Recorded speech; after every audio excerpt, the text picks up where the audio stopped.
Hi Capricorn, it's Denise with Divine Soul Astrology, and today I'm here to talk about the May horoscopes, which are really important because the sun is in Taurus. It's another earth sign, right? All the horoscopes are important when you are an astrologer, for sure. And so we start the month out with, let's see what I have here for you. We start the month with the sun in your fifth house of self-expression. This is also the house of creative self-expression, your talents, and love, sex, and pleasure and fun. It's entertainment. It's creative pursuits coming from the heart. That's the fifth house.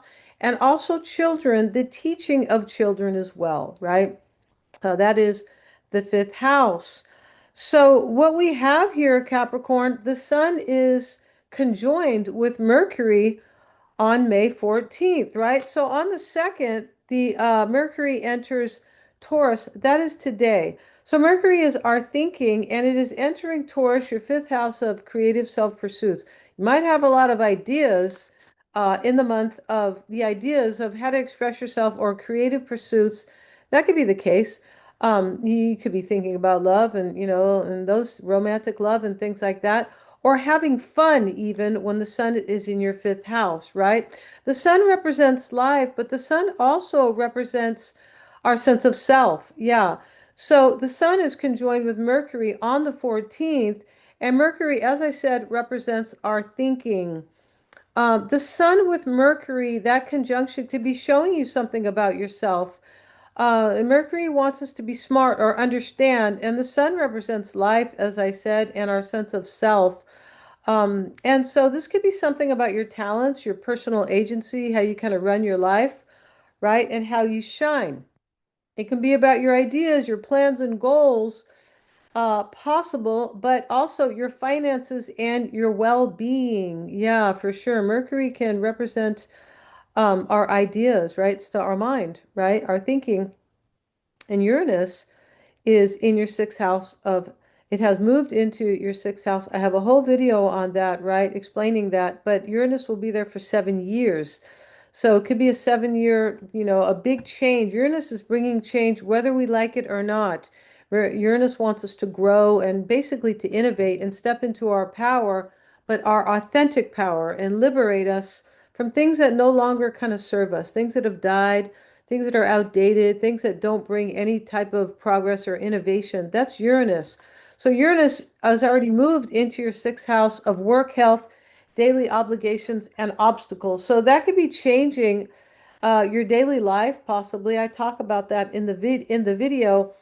Um, but interesting there, yeah, because we're going to also have um, and going back to the sun and the sun in the fifth and Uranus moving into your sixth, though, I'll talk a little bit about where I was going in just a minute. But the astrology in May can be showing, speaking to your heart, Capricorn, maybe about your work, maybe about what you're trying to create, so your self-expression could simply be how you kind of shine as well. The fifth house is where we shine, and that is related to the sun, right? Um, yeah, and so yes, and so is wanting you to be more authentic. Don't be afraid to shine, Capricorn, and don't be afraid to kind of the fifth house can be kind of a little bit where we take chances because we are kind of being our authentic self. And sometimes that takes a little bit of taking a chance, right? And Capricorn, you rule authority and ambition and achievement. So don't be afraid. Capricorn doesn't like change that much either, because it is associated with the long term. It's associated with hard work and discipline and achievement. So it doesn't just like to go boom and run off. Well, I'm going to do this now. That's not what Capricorn's about. But during this time, when Uranus moves into your sixth house of work and health and obstacles and daily obligations and things like that, and lifestyle really, you will be kind of moved into some type of change over the next 7 years. If you want to see the full moon in Scorpio, which is, what house is that in for you? I do a whole video on that, right? So for you, that's in your 11th house of future aspirations. See, things are changing for you, right? You can see that video. I have it posted. I also have the video on Uranus creating all this change too, right? Scorpio's transformation, the full moon. And then Uranus is long-term change for us, right? So let's see what else I have for you, Scorpio. We have, not Scorpio, Capricorn, I beg your pardon. We have the new moon in Taurus on the 16th. That's again in your fifth house of self-expression, creative pursuits, romantic love as well, and children, and having fun. But this is the house of the heart and self-expression, as I have been saying. So Mercury will enter Gemini, I mean, we have the new moon in Taurus on the 16th. It's something hopeful about your self-expression or a transition, or you're planting new seeds, right? In that fifth house that really speaks from the heart. And then we have Mercury, which is our thinking, entering Gemini on the 17th. And Gemini rules your sixth house of daily routines and work and health. So Gemini wants us to understand, it wants us to analyze. It is the house of the mind, really, and intelligence. And so, yeah, and also Capricorn, Uranus, not Uranus, but Mercury is the ruling planet for Gemini. Yeah, and so that's where Uranus is moving into. Um, yeah, very interesting there as well. So there's something you're changing the way you think, and it can have to do with your work, um, or your lifestyle as well, right? Venus is supporting that house. So Venus is actually in your sixth house of work right now in Gemini, until it enters Cancer. It actually enters Cancer on the 18th. So Venus is supporting until the 18th your work, your finances, your relationships, right? It can be. And so it's going to move into nurturing Cancer on the 18th. And yeah, and that's going to be very interesting because Cancer is your seventh house of relationships. Wow. Yeah, and so let's look at that briefly here. Yeah, your seventh house of Yeah, yourself. I beg your pardon, you guys. But it's your seventh house of relationships and how you create harmony and balance in your life, right? The seventh house is any type of relationship. It's in business partnerships and clients. The seventh house is the one-on-one, right? And so it's also about opponents and people who don't agree with us, or people who, might have an argument with us, or they think they do, right? Sometimes we have no idea. It can be the house of enemies, right? But or anything that is opposing us. Doesn't always have to be a person. So Venus is going to move into that house in Cancer, and Venus likes to be in Cancer, right? It's powerful there. So this can be a time when it moves into Cancer on the 18th, where you're able to see things maybe, or able to rectify or balance things in your life, right?